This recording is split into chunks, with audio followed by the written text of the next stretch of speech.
Olá pessoal, sejam todos bem-vindos ao meu canal Maquetes e Companhia. Esse será o primeiro vídeo do canal que tem como objetivo principal a construção de maquetes utilizando mapas de curvas de nível. E como exemplo, irei trabalhar com o mapa do Pão de Açúcar, do Rio de Janeiro. Também estarei passando para vocês algumas técnicas e mostrando como preparar alguns materiais que podem ser utilizados tanto nesta maquete como em outras. Também irei falar para vocês como pode ser utilizado o Google Earth para obter as coordenadas, o TM e para o posicionamento da Rosa dos Ventos em sua maquete depois de terminada.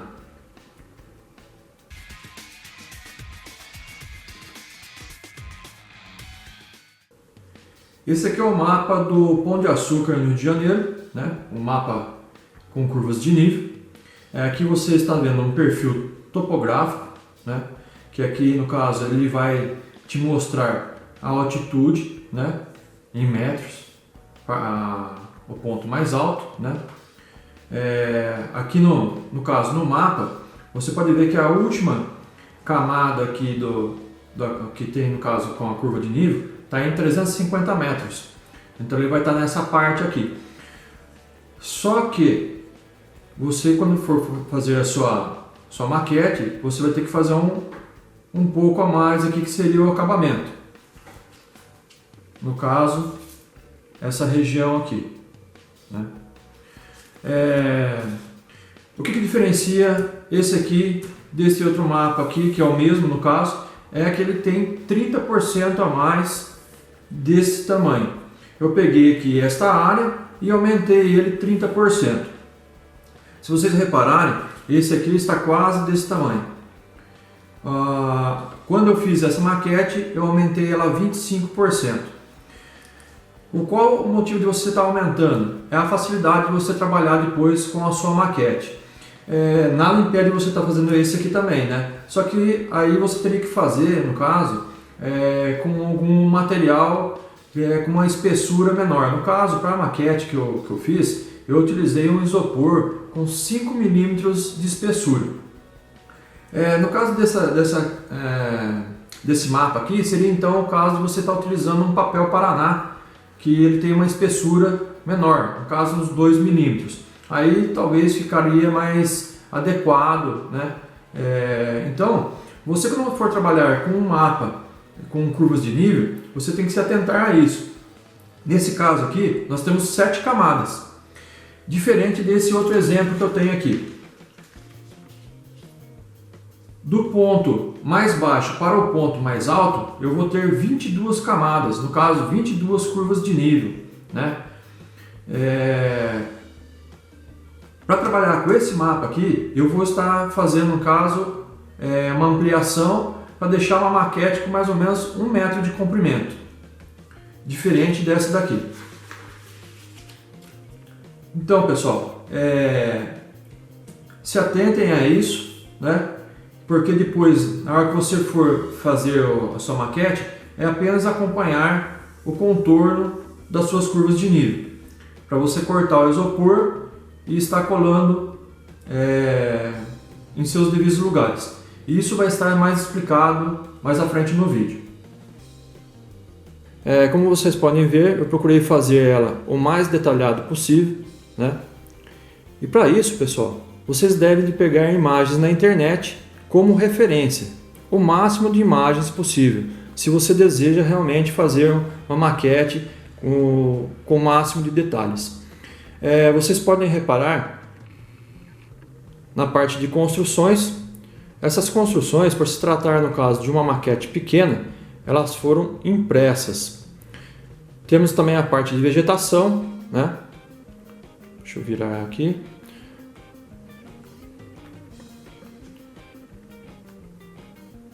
Essa região aqui eu coloquei pedrinhas para enriquecer também o trabalho. E vocês podem perceber a região do mar, né? Ele possui uma certa profundidade. Isso são efeitos que você vai fazer com o andar, no caso do nosso trabalho aqui, com a realização dele. Outro detalhe são as ranhuras que foram feitas na rocha, né? Também acompanhando imagens como referência. Então é isso aí, pessoal. Vamos pegar as imagens e mãos à obra. Para ficar fácil de ter um entendimento, eu fiz esse desenho aqui no caso.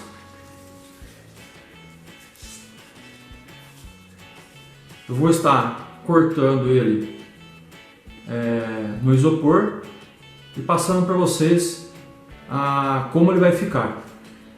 Para passar no isopor, pessoal, você deve prender pelo menos ele em 4 pontos toda vez que você for passar ele para o isopor, né, utilizando também um carbono. Para quê? Para que o seu desenho fique perfeito, né, no isopor na hora de cortar. Lembrando que toda vez que você desenhar uma camada, você deve já marcar pelo menos alguns pontos da segunda camada, para que a hora que você for colar ela na camada de baixo, você tenha uma referência da posição em que ela deve ficar. Porque se você não fizer isso, você pode estar colocando essa camada em uma posição errada, né? É claro que se você recortar e quiser fazer a marca depois, vai dar certo, só que vai dar mais trabalho. Então o ideal é você já fazer o desenho no isopor da primeira camada e já marcar sempre a outra camada, né? E assim sucessivamente. Quando você for fazer essa outra camada, você marca a posição da camada seguinte. Então agora eu vou recortar. Eu vou cortar o isopor e estarei mostrando para vocês como é que ele vai ficar. Pessoal, aqui no caso já fiz uma parte já passei uma parte dele para o isopor, né, utilizando um papel carbono. E aqui é o que eu falei para vocês, pessoal. Toda vez que você for desenhar uma camada,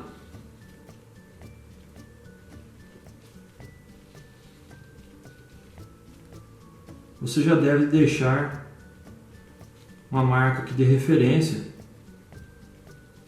para a próxima camada. Lembrando que você deve sempre fixar alguns pontos para que o desenho fique na posição correta. Lembrando que esse aqui é apenas um exemplo.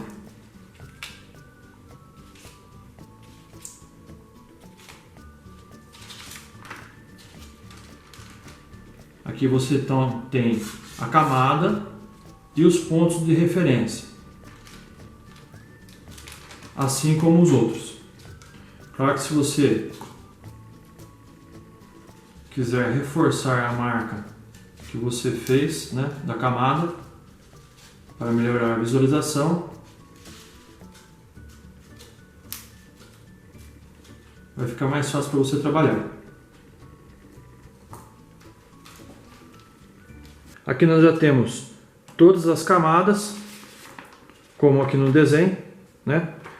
Todas as camadas já desenhadas e já os pontos de referência, para que quando eu recortar, né, cortar ele aqui o isopor, está colocando sempre na posição correta, beleza? Então agora eu vou utilizar o cortador de isopor. Eu também vou deixar o link aqui do cortador de isopor para quem quiser estar fazendo, né?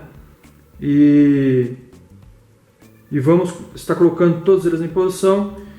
Lembrando que toda vez que você for colocar, usar uma cola, ou uma cola de silicone líquida, ou uma cola própria para isopor, ou cola quente, né? E só que ficar atento que a cola quente muitas vezes ele acaba derretendo também o isopor.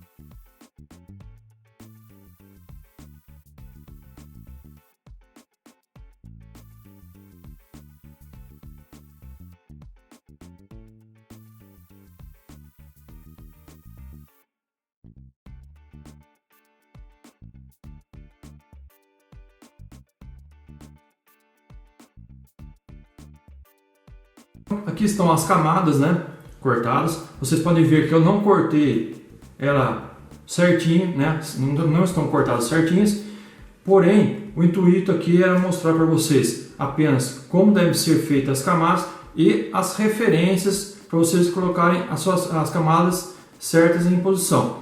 Então, pessoal, nós temos a primeira camada, a segunda camada, né, colocada em seu ponto de referência. Sempre que você for colocar uma camada, então você está passando a cola, né, colocando sempre algum alfinete para segurar ele na posição. Terceira camada, quarta camada e quinta camada, quinta e última. E aqui você tem já as camadas, né? Você pode ver ele em perfil, né? De acordo com o desenho elaborado, né? E o mesmo vai ser aplicado no mapa que você vai estar trabalhando. Sempre levando em consideração que no final você vai ter uma maquete como essa. Bom, pessoal, eu vou estar deixando aí algumas imagens de quando eu trabalhei com a maquete do Pão de Açúcar. Vai ficar mais fácil para você estar visualizando como que foi o processo. Bom, pessoal, espero que vocês tenham gostado. Deixe seu joinha, deixe seus comentários e se inscreva no canal. E não se esqueça também de compartilhar em suas redes sociais. Valeu, pessoal. Muito obrigado.